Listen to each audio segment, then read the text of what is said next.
Hey guys, कैसे हैं आप सब। आई होप आप सभी लोग बहुत अच्छे होंगे। सो पूनम टॉक में मैं पूनम पराशर एक बार फिर से आप सभी का बहुत बहुत स्वागत करती हूँ। अभी आई हुई हूँ लुधियाना और लुधियाना में वीडियो शूट अभी हो रहा है मेरा, और मैंने कहा इतने तैयारियाँ शारियाँ हो रही हैं, इतने मैं अपना एक ब्लॉग बना देती हूँ। सो जैसा कि आप सभी जानते हैं कि अभी जो है नेहा आशीष तिवारी के टॉपिक हम लाना नहीं चाहते हैं, लेकिन फिर भी ना चाहते हुए हमें उनके बारे में अभी बात करनी पड़ रही है, क्योंकि भाई नेहा अपनी लाइफ में बहुत खुश है, बहुत हैप्पी है। और जब लोग हैप्पी हैं तो हमें उसके बारे में कोई बात ही आई थिंक नहीं करना चाहिए। लेकिन क्या होता है कि काफ़ी बार ना लोगों ने बहुत मिसअंडरस्टैंडिंग, पहले भी कुछ चीज़ें थी जो हुआ था, लोगों को कई बार गलतफहमियां हो जाती हैं ऑब्वियस है। और हम इन सब चीज़ों को बहुत बेहतरीन तरीके से जानते हैं, क्योंकि हमने नेहा आशीष तिवारी को बहुत पास से, मतलब हमने उनसे बात किया हमेशा, और हर चीज़ रही है। तो फैमिली के बारे में, चीनू भैया से बातचीत, तो बहुत सारी चीज़ें रही हैं। तो आज मैं बात करूंगी कि मेरे पास काफ़ी सारे कमेंट्स आ रहे थे कि मैम आपने नेहा आशीष तिवारी जी का वीडियो देखा जिसमें कि जो चीनू भैया है वो अपनी बहन से ऐसे ऐसे सामान मांग रहे हैं, मतलब वो बोल रहे हैं कि आप ही हमें ये दिलाओ, ये वो एट्सेट्रा एट्सेट्रा। तो क्या ये सही है? कहीं नेहा आशीष तिवारी के ऊपर कहीं टॉर्चर तो नहीं हो रहा, कि कहीं वो किसी दबाव में तो नहीं है? ऐसे वैसे बहुत सारी चीज़ें थी। तो मैं आप सभी को बताना चाहती हूँ ऐसा बिल्कुल भी नहीं है। देखिए, वही चीनू भैया हैं, ये वही हैं अभय जी, जो अपनी बहन के साथ उस समय खड़े थे जब पूरा, जो कहते हैं ना, पूरे दोस्त, पूरा वाईटी नेहा आशीष तिवारी के अगेंस्ट था। भाई जो भाई होता है ना, जब उसकी शादी हो जाती है ना, तो फिर भी थोड़ा बहुत है ना, ऐसा हो जाता है ना कि शादी के बाद चीज़ें चेंज हो जाती हैं, क्योंकि भाई और भी फैमिलीज़ के बारे में सोचना होता है। लेकिन अभय भैया का नेचर एक ऐसा नेचर रहा, ऐसे इंसान रहे, जो मैं ये कहूँगी कि ऐसा भाई मुझे भी मिले। सीरियसली, मतलब जो भाई आपके दुख सुख सारी चीज़ों में आपके साथ बराबर खड़ा होता है, उसे एक्चुअली में भाई कहा जाता है। जब आपको सबसे ज़्यादा ज़रूरत थी उस भाई की, जो भाई आपके साथ एक लक्ष्मण, एक राम बनकर खड़ा हुआ था, ये अपने आप में बहुत ही, मतलब, और इससे ज़्यादा क्या वो इंसान अपने आप में अपने बारे में बता सकते हैं। और देखिए, जहाँ अभी आपने देखा कि जो है उन्होंने 1.5 लाख का मोबाइल, जो आईफोन वगैरह जो उन्होंने खरीदा है, वो खरीदा है। तो अब आप खुद सोचिए यार, वो जो कहते हैं ना खुशी में कि अच्छा बहन तुम मुझे क्या दिलाओगी, अच्छा तुम्हें मुझे ये दिलाना पड़ेगा। तो ये सिर्फ एक खुशियाँ हैं जो आपस में भाई बहन, एक परिवार हमेशा बांटता है। और उस भाई से तो मैं हमेशा ये कहती हूँ कि चीनू भैया, सीरियसली भगवान ने ना आपको, मतलब एक बहन जो दी है, आपने उसकी दिल से कदर की है। वो कहते हैं ना कि हमारे घर में जो बेटियां होती हैं, हम कई बार हम उनकी चाहते हुए, बहनों की, भाई लोग, कई बार ऐसा होता है, बहुत सारे घरों में देखा जाता है जहां उतनी कदर नहीं होती है। लेकिन ये चीज़ मैंने देखा, आपने कदर भी की, आपने इज्जत भी की, आपने रिस्पेक्ट भी की, ढाल बनकर भी आप खड़े रहे।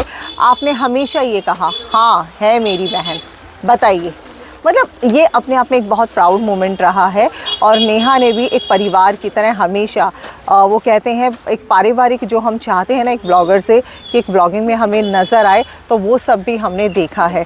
तो नेहा आशीष तिवारी का जो फैमिली है ना, मुझे सच में बहुत अच्छा लगता है, जो एक समाज को एक बहुत अच्छा मैसेज देता है कि हर कोई, चाहे सुख दुख में, किस तरीके से एक परिवार एक साथ मिलकर खड़ा होता है, उसी को ही एक्चुअली में परिवार कहा जाता है। वो नहीं कि परिवार में कुछ लोग कुछ कह रहे होते हैं, कुछ लोग कुछ कह रहे होते हैं, वो उसके ऊपर आरोप लगा रहा होता है, वो उसके ऊपर आरोप लगा रहा होता है, वो परिवार कभी भी नहीं होता। देखिए, जहाँ परिवार होते हैं वहाँ 4 बर्तन खटकते भी हैं, ऐसा नहीं है। लेकिन उन 4 खटकने वाले बर्तनों को सिर्फ और सिर्फ वो परिवार के ही जब लोग सुन पाएँ, और उसके अलावा बाहर तक जब ये बातें ना जाए, तो एक्चुअली में वो परिवार होता है, एक्चुअली में वो एक समाज का मान होता है, सम्मान होता है। और मैं ऐसे परिवार की हमेशा से बहुत ज़्यादा इज्जत करती हूँ, बहुत ज़्यादा रिस्पेक्ट करती हूँ।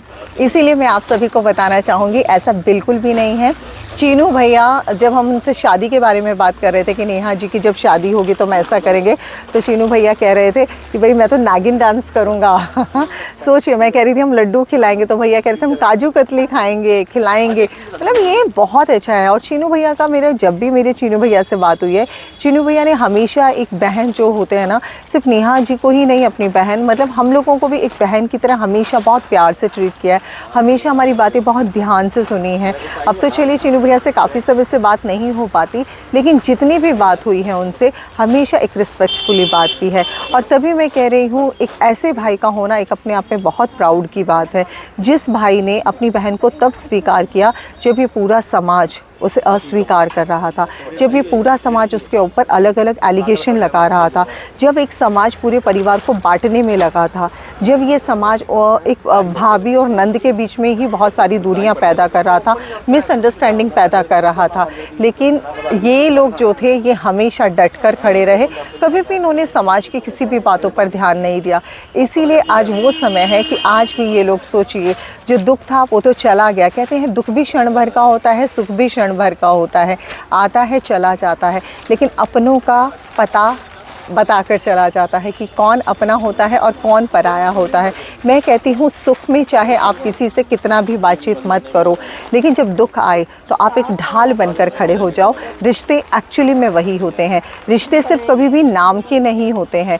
तो वही चीज़ है कि वो जो भाई बहनों का जो आपको एक आपस का जो बॉन्ड नज़र आ रहा है वो वही बॉन्ड है, और जो हर अक्सर भाई बहन के अंदर देखा जाता है। भाई बहनों में अक्सर आप लोग देखते हैं कि चाहे बड़ी हो चाहे छोटी हो, लेकिन उनके लिए तो वही बचपना होता है कि भाई तुम भी मुझे दिलाओगे, मैं भी तुम्हें दिलाऊंगा। तो ये सब चीज़ें चलती हैं। और एक बहन को क्या चाहिए होता है? एक बहन को यही चाहिए होता है कि उसका जो भाई है वो हमेशा उसके लिए ढाल बनकर खड़ा रहे।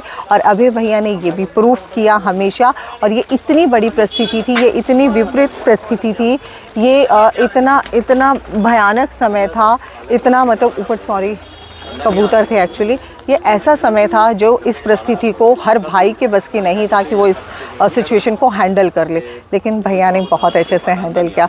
सो प्लीज़ आप लोग इस चीज़ को बिल्कुल वो मत सोचिए। नेहा बहुत खुश है, नेहा बहुत हैप्पी है, और नेहा हमेशा अपने ब्रदर की बहुत रिस्पेक्ट करती हैं और उनके ब्रदर उनकी बहुत ज़्यादा रिस्पेक्ट करते हैं।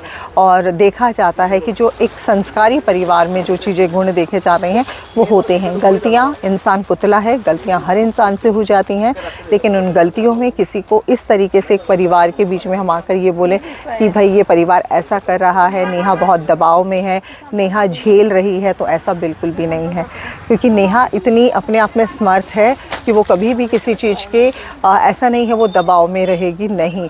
लेकिन हाँ, as a sister, as a brother इनका बॉन्ड बहुत अच्छा देखने को मिलता है। आप इनके ब्लॉग्स उठाकर देख लो, इनकी ब्लॉगिंग देख लो, इनकी रील्स देख लो, इनके इंस्टाग्राम्स देख लो, इनका एक अलग ही बॉन्ड नज़र आता है। और यही बॉन्ड हर भाई बहन को चाहिए होता है।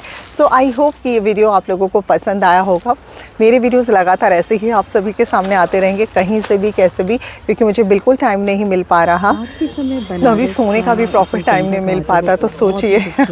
लेकिन हाँ, मुझे बहुत अच्छा लगता है, मेरी जो दिल की बात हो रही है वो आप तक पहुँचती है और आप उस चीज़ का बहुत रिस्पेक्ट करते हैं। सो चलिए अपने इस व्लॉग का एंड अब यहीं करते हैं। हम फिर मिलेंगे एक नए वीडियो में, तब तक के लिए टेक केयर, बाय बाय, और यस हमेशा बहुत सारा प्यार देते रहिए। Thank you. नहीं किया गया आरती, वो बस जैसे अपना एक होता है, जो भी रीत होती है वो किया होगा, बट हाँ श्रद्धालु नहीं देख पाए। लेकिन रात का ये नज़ारा आप देख सकते हैं कितना अद्भुत है। मतलब दिल करता है बस ये ऐसे